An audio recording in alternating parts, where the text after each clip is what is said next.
All right, welcome everyone. We're Semblance of Sanity. I'm Caleb. I'm Jacob. And we're here for Kaguya-sama, Love is War, Season 2, Episode 6. All right, we've got an election. Oh, yeah. Mm-hmm. And we've got, only one other contender, really, because Kaguya effortlessly took care of the other one. And failed horrendously to deal with the other one. If anything, they're probably going to lose now because of the fact of the way things went. I think she might have just emboldened things. So it's going to be a tight election. Kind of. Mm-hmm. And could be something where the student council room shifts a bit of the way it's structured. And if it is something where they actually lose, but they're still kept on the student council, I would love to see some of those crazy strict rules actually attempt to be put into place. That our good friend was talking about. Kaguya specifically trying to figure out the way of being like, I get to be forced to do things with the president. Oh no, but we have to actually be separated. Social distancing. Half a meter? Yeah. No. But Inomiko is quite intense and terrifying of a foe. Yep. But I'm kind of low key excited about the conflict that she represents for the story. So more comedy and hijinks will ensue due to this.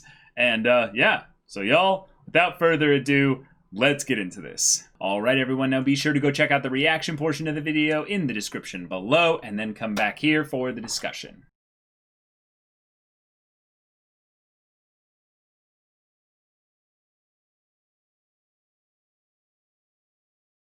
All right, we got ourselves an election that just worked. Yep. It had the character conflict, the surprise twist. It had everything kind of go the way that it was kind of plotted out to go. Right. But then we brought in Inomiko, and she's now going to be a member of the student council. And that was all something that could kind of be expected, right? Yes. Right. She doesn't actually win. Shirogane wins. He's still president. All that stuff.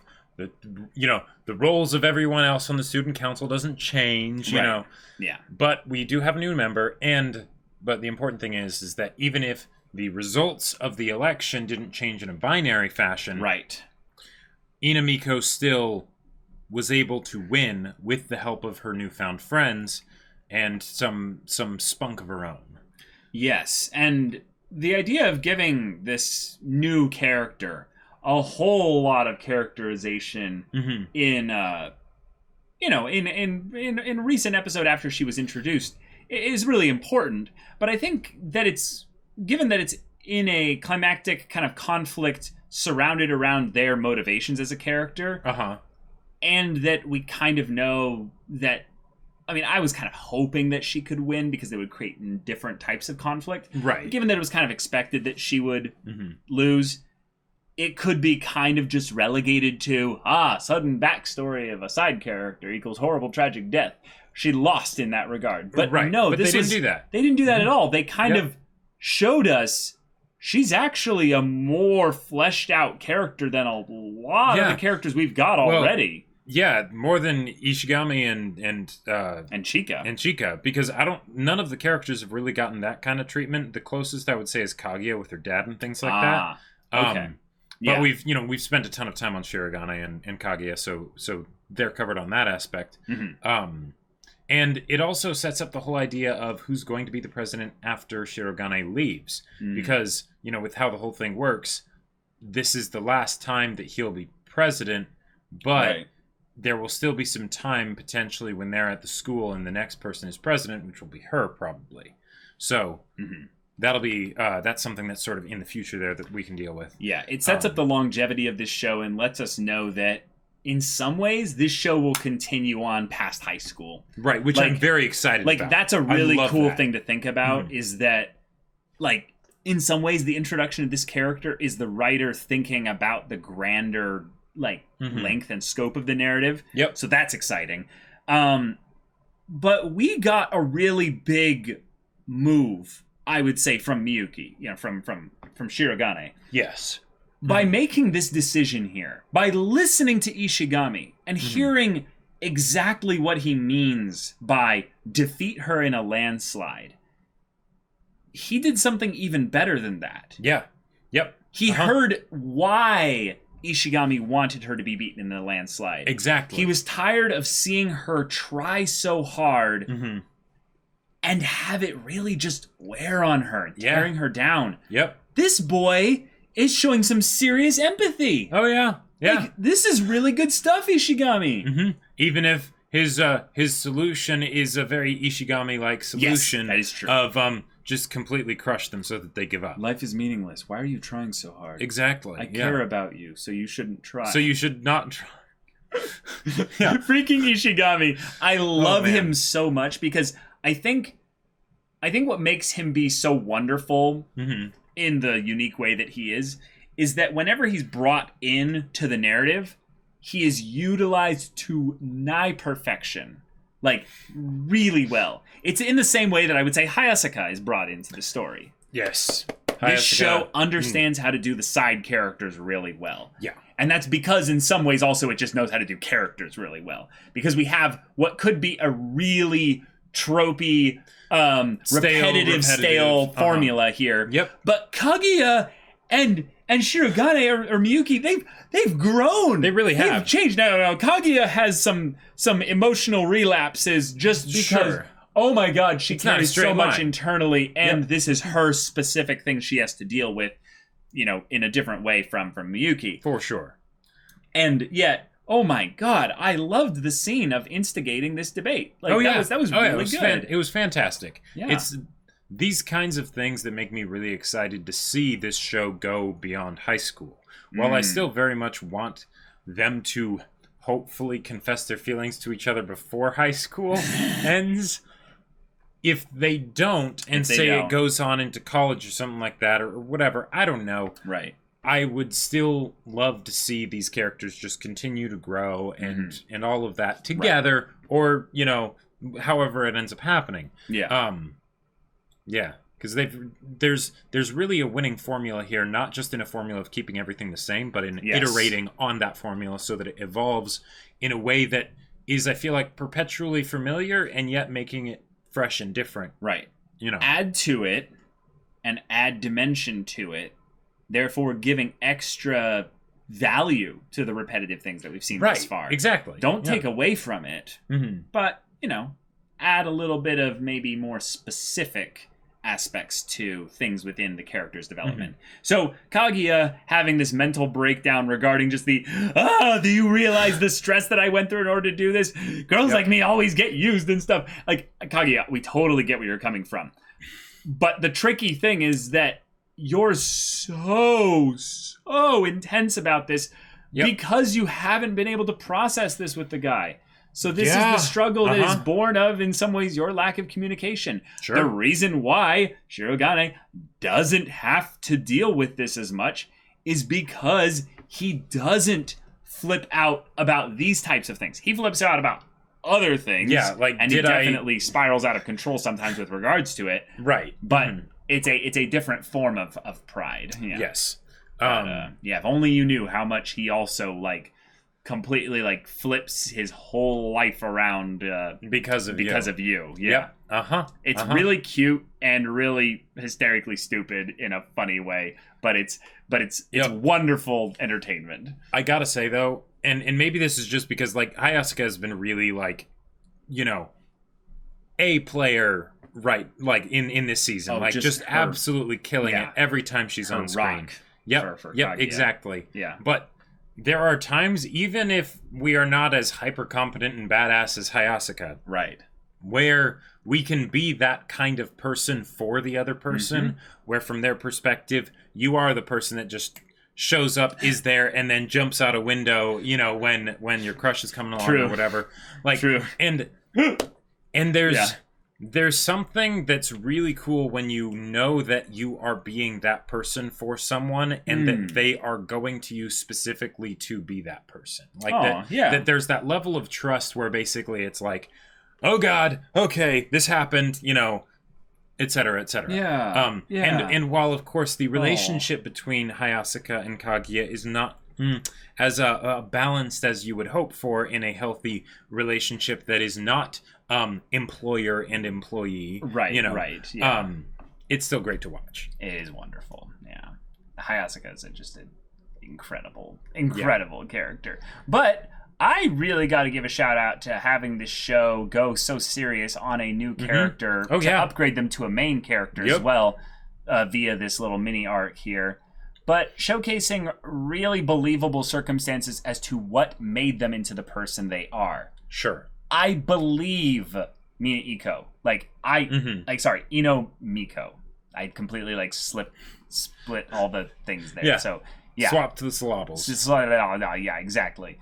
So I relate to her, I empathize with her, I understand her, and I'm really excited to see what parts of her hyper-realized person remain in the student council. Like they stick around in there and they evolve the dynamic, or which ones of hers get not thrown away, but change because of this fundamental, impactful, monumental moment in her life that this was. Yeah, this was huge for her.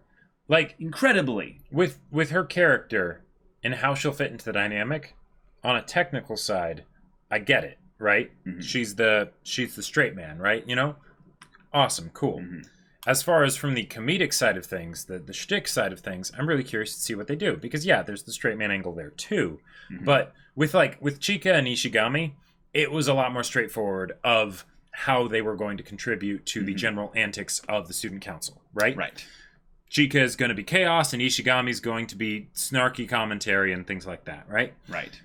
But for her, I don't really know. Okay, so I already have an idea of how they could do it. Yeah? Yeah. So she brings in this element of questioning maybe the validity of certain ways in which they do things. Oh, sure. Yeah, she's the outsider that then is a mirror for everything that's happening. Yeah. So she doesn't know them very well, so... Right, she pokes holes in things that they previously established to already work a certain way. Because Ruruda and the organization and everything here, there's something that doesn't quite fit. So there's going to be this relearning of the student council for us via the eyes of Inomiko. And she might also potentially instigate some more conflict revolving around Shirogane and Miyuki because she just sees a couple of bakas and doesn't know not to call them as such. Right. Exactly. Mm-hmm. And I think who she'll clash with the most is Chika. Oh, yeah. I mean, because if Chika is chaos and she is order, then it's about as opposite as you can get. What will happen when they are like, yes, Chika, that's a good idea. And she's like, the what? How is that a good idea? Or she just tells Chika what she thinks about Chika's ideas. Right. Or even better, she starts to see the inefficiencies because of Shirogane and Kaguya's, dynamic. Non-dalliances. And then she goes, wait a minute. Should I encourage this or discourage this? And she has to think about it because she's new. Or even, wait, do you like so-and-so? I would not be surprised if that actually happened. If at some point she's so serious that she's not really cluing into some of the sillier, layers upon layers, things that are happening. And then she finally pieces it together and she just says it, right? And then it's oh no, what are you talking about? Why would you say that?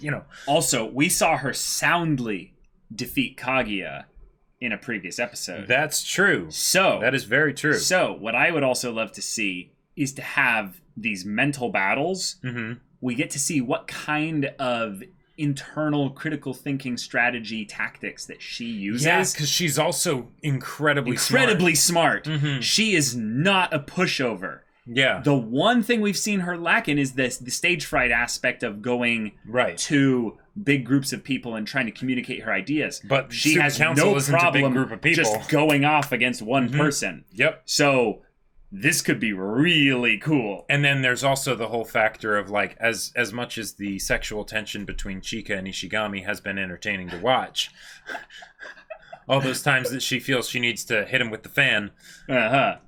There is a pre-established relationship between Ishigami and Miko. Yeah. Right. So what happens What there? is that? Will Chika get jealous all of a sudden Or- of the deplorable sociopath's, affections? But also in a silly way, we could find out that this is another Kaguya Hayasaka combo coming in here, in that Kobachi is the new Hayasaka for Miko. And it might even be a thing of where it's the opposite, in that Ishigami actually likes Kobachi. Oh man, let's get those polygons going as far as the love connections and everything. Exactly. I want Ishigami relationship drama.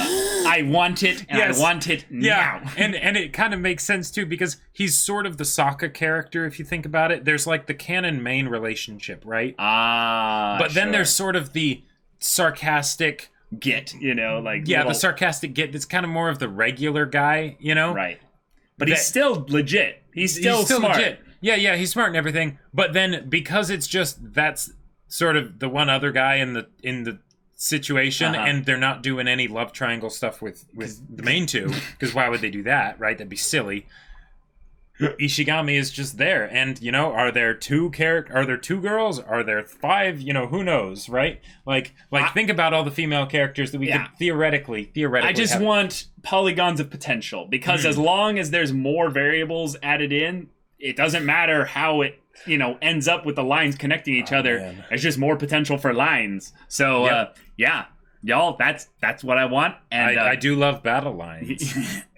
And I see a lot of potential for those to be drawn in more complex methods. Yes, in future definitely. episodes. Let's do it. So, y'all, thank you so much for watching this episode's reaction and discussion. If you want to see the next episode's reaction and discussion right now, though, go check out the link in the description below for our Patreon. You can get on early access there. You can watch full-length timer reactions there, and all this comes with Discord access, so you can chat with us and the community there about this show, about anime in general. You can also talk with Jacob about his sci-fi novel that he wrote. Exactly.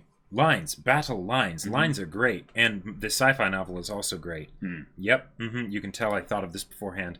And if you want to get it and read it, link to Amazon where you can purchase it is in the description. Yeah, so if any of that interests you, we'll see you there. But until then, we're Semblance of Sanity. I'm Caleb. I'm Jacob. And we'll see you all next time.